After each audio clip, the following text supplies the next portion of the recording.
Hello student, most welcome to my YouTube channel maths.com. I am going to tell you concept and most important question for exam class 9 math CBSE chapter polynomial. Easy and short with trick. Okay, let's see. देखिए factorise, देखिए ये exam में question आता है. Okay बहुत important question है, factorise का question आता है. अब इसको फैक्टराइज कैसे कहते हैं, स्प्लिट करते हैं मिडिल टर्म को. और इसकी भी एक ट्रिक होती है. ट्रिक अगर आप सीख जाएंगे ना तो कोई भी क्वेश्चन आएगा तो आप उसको क्या कर लेंगे, फैक्टराइज कर लेंगे. देखिए जैसे फर्स्ट क्वेश्चन आपको क्या गिवन है, 12x² माइनस का 7x प्लस 1.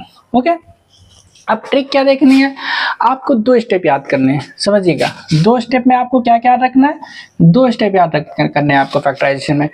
पहला स्टेप आपको ये याद रखना है मल्टीप्लाई इक्वल टू, और दूसरा स्टेप याद रखना है आपको प्लस माइनस इक्वल टू. ठीक है, अब मल्टीप्लाई में क्या लिखेंगे, फर्स्ट टर्म को लास्ट टर्म से मल्टीप्लाई करेंगे. अब फर्स्ट टर्म आपकी क्या है, 12x² है, प्लस का याद रखिएगा प्लस का 12x² है. ओके और मल्टीप्लाई किससे करेंगे, प्लस 1 से करेंगे. तो ये कितना आ जाएगा, प्लस का 12x² आ जाएगा. ओके मीन्स फर्स्ट टर्म को लास्ट टर्म से मल्टीप्लाई करेंगे तो मल्टीप्लाई करने पे हमारा आ रहा है प्लस का 12x². Second step plus minus में क्या आना चाहिए, तो जो आपकी सेकेंड टर्म होगी, सेकेंड टर्म क्या है आपकी, मिडिल टर्म वही आपका यहाँ पे लिख देंगे. ठीक है फिर समझ लीजिए, फर्स्ट टर्म को लास्ट टर्म से मल्टीप्लाई करेंगे 12x² और आपका जो मिडिल टर्म होगी वो यहाँ पे लिखेंगे. तो अब आपको दो नंबर आइडेंटिफाई करने रहेंगे कि मल्टीप्लाई करें तो 12 आ जाए और प्लस या माइनस करें तो कितना आ जाए, -7 आ जाए. तो सिंपल आप क्या करेंगे, जो आपको ऊपर नंबर गिवन है इसका प्राइम फैक्टर निकालेंगे. निकाल लीजिए, 2 से करिए. असेंडिंग ऑर्डर में चलेंगे, ये नहीं कि 4 3 जा 12 कर दिया, 6 2 जा 12 कर दिया, नहीं असेंडिंग ऑर्डर. पहले हम देखेंगे 2 से डिविजिबल हो रहा है, 2 6 जा 12, फिर 2 से डिविजिबल हो रहा है, 2 3 जा 6, अब 3 से हो रहा है, 3 1 जा 3. ये आपके फैक्टर निकला है. अब इन्हीं फैक्टर से आइडेंटिफाई करिए कि हम ऐसे क्या नंबर लें कि 7 आ जाए प्लस या माइनस करने पे. तो देखिए ये 2 2 जा कितना हुआ, 4 हो गया, और ये 3 हो गया, 4 3 कितना हो गया, 7 हो गया. हमें नंबर मिल गया 4 3 7 हो गया, और 4 3 जा मल्टीप्लाई करेंगे 12 हो जाएगा. क्लियर हो गया.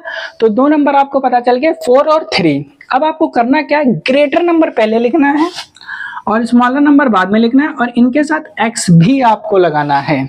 ओके अब ध्यान रखिएगा, हमको ये देखना है कि सेकंड टर्म में जो सिंबल लगा हुआ है माइनस है ना, तो ग्रेटर नंबर के आगे माइनस लगा देंगे. अगर ये प्लस होता तो ग्रेटर नंबर के आगे हम क्या लगा देंगे, प्लस लगा देंगे. अब आप देखिए हमको 7 लाना है. अगर आप यहाँ पे प्लस कर देंगे तो माइनस प्लस माइनस 4 में से 3 जाएगा तो 1 बचेगा, तो यहाँ प्लस तो लगेगा नहीं, तो यहाँ पे आप क्या लगाएंगे, माइनस, क्योंकि माइनस माइनस क्या हुआ, प्लस हुआ. तो 4 3 कितना हो गया, 7 हो गया. ओके बस अब कुछ नहीं करना आपको, 12x² ऐसे ही लिख दीजिए और इस मिडिल टर्म की जगह पे ये लिख दीजिए आप, माइनस का 4x माइनस का 3x, और लास्ट वाला टर्म ऐसे ही आप लिख दीजिए. ओके हमने ये देखिए ऐसे ही लिखा है, 1 भी ऐसे ही लिखा है, मिडिल टर्म की जगह हमने ये लिख दिया है. अब आप दो टर्म सेपरेट कर लीजिए, ये 2 टर्म हो गई और ये 2 टर्म हो गई. अब इन 2 टर्म में कॉमन क्या है, देखिए कॉमन याद रखिएगा. अब 12 और 4 कौन सी टेबल में आ रहे हैं, 2 की टेबल में आ रहे हैं, 2 में आते हैं ना 12 और 4. लेकिन हम देखेंगे मैक्सिमम नंबर, अब मैक्सिमम नंबर इसमें 3 में नहीं आता, 4 में आता है, क्योंकि 4 में 4 आएगा, 4 में 12 भी आएगा. तो 2 में भी आ रहा है, 4 में आ रहा है, लेकिन हमें कौन सा नंबर लेना है, मैक्सिमम नंबर लेना है. तो हमने क्या लिया, 4 ले लिया. और x की पावर यहाँ पे 2 है, 1 है, जो पावर कम रहेगी वो कॉमन हो जाएगा आपका. ओके अब देखिए 4 3 जा कितना हो गया, 12, x से 1 x निकल गया, 1 x बचा आपका, माइनस 4x से 4x निकल गया, 1 बचा.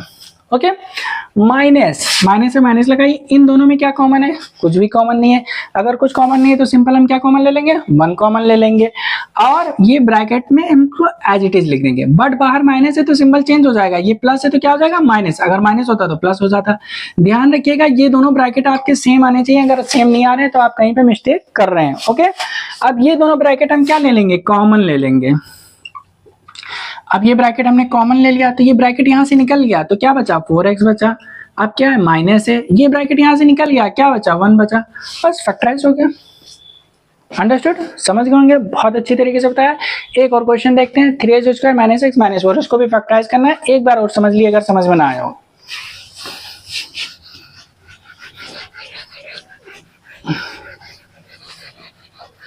देखिए सेकंड क्वेश्चन है आपका 3x² माइनस का x और -4 है. ओके तो 2 स्टेप आपको याद रखने हैं. पहला स्टेप मल्टीप्लाई करने पे क्या आना चाहिए और सेकंड स्टेप प्लस या माइनस करने पे क्या आना चाहिए। तो मल्टीप्लाई करने पे पहले वाले टर्म को लास्ट वाले टर्म से मल्टीप्लाई करेंगे। यहाँ पे आपका 3x² है पहली टर्म और ये लास्ट वाली -4 है, तो मल्टीप्लाई कर देंगे तो माइनस का 12x² आ जाएगा। ठीक है, तो यहाँ पे लिख दिए -12x²। और यहाँ प्लस माइनस करने पर क्या आना चाहिए, मिडिल टर्म लिख देंगे। ओके, अब ध्यान दीजिएगा यहाँ पे आपका 12 है और ये कितना x है। जब कोई नंबर नहीं दिया होता है तो वो क्या होता है, 1 होता है। तो ये आपका क्या है, 1x है। ओके, अब देखिए सिंपल आपको क्या करना है, 12 के फैक्टर निकालना है। निकाल लिए, 2 6 जा 12 हो गया, 2 3 जा 6 हो गया, 3 1 जा 3 हो गया।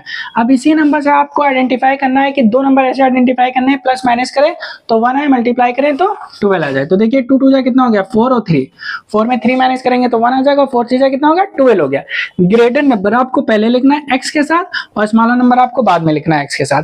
अब इसमें जो सिंबल होगा माइनस है वो ग्रेटर नंबर में लगा देंगे। अब यहाँ आप अपने आप से लगाइए, यहाँ प्लस लगाएंगे क्योंकि माइनस प्लस माइनस तभी तो आपका 1 बचेगा। ओके, बस आपको क्या करना है, 3x² ऐसे ही लिखना है, मिडिल टर्म की जगह आपको लिख देना है माइनस का 4x प्लस का 3x और लास्ट वाली टर्म आपको ऐसे ही लिखनी है। अब देखिए इन दोनों में क्या कॉमन है, x कॉमन है तो x निकल जाएगा, 3 बचेगा, एक x बचेगा, -4 प्लस इन दोनों में क्या कॉमन है, कुछ कॉमन नहीं, 1 कॉमन ले लीजिए, इसको एज इट इज रख दीजिए क्योंकि यहाँ पे प्लस है तो सिंबल चेंज नहीं होंगे। अब ध्यान दीजिए ये दोनों ब्रैकेट आपके सेम आने चाहिए, सेम आ गए, इसका मतलब हम लोग राइट वे में हैं। ओके, अब इस ब्रैकेट को कॉमन ले लेते हैं, 3x - 4 हमने कॉमन ले लिया तो यहाँ पे आपका क्या बचा, x बचा प्लस यहाँ से ब्रैकेट निकल गया 1 बचा, यही आपका क्या हो गया, आंसर हो गया। ओके, मोस्ट इंपॉर्टेंट क्वेश्चन है, एग्जाम में पूछा ही जाता है।